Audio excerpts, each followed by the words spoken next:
I was asked to tell a story that I tell casts, and that Shane would tell casts about our first show at Haverford.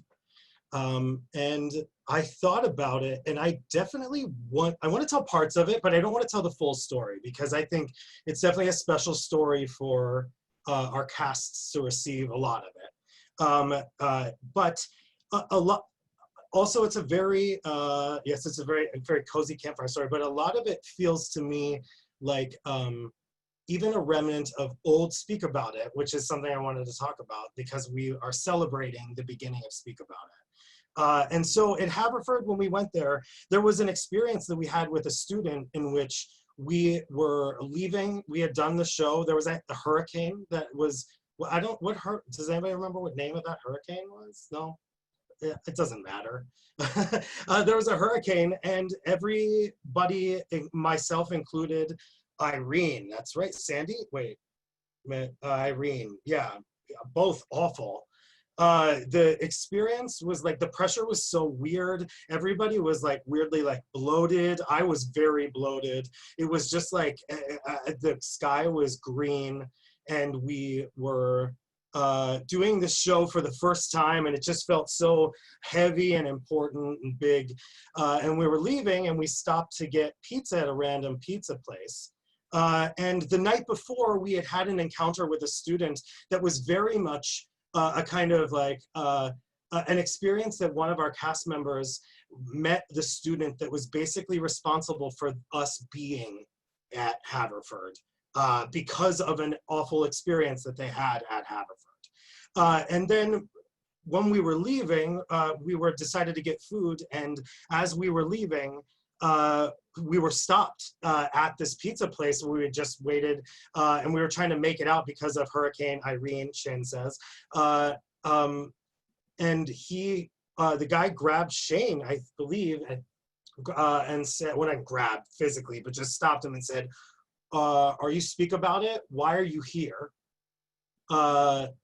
And Shane dutifully always explains why we're there. And he said, if I can use some salty language, I'm paraphrasing, if I could burn this fucking school to the ground, I would.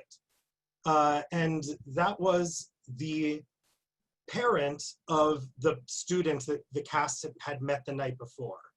And it just was very, the way that the universe, the synchronicity of the universe is super fun sometimes, a little cosmic giggle.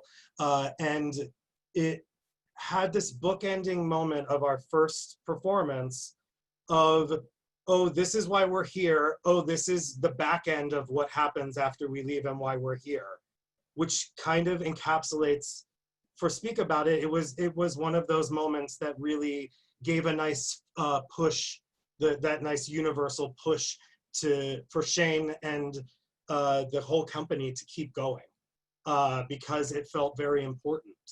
And it became, sadly, this is where I'm going to go off the rails, so stop me anytime you need to.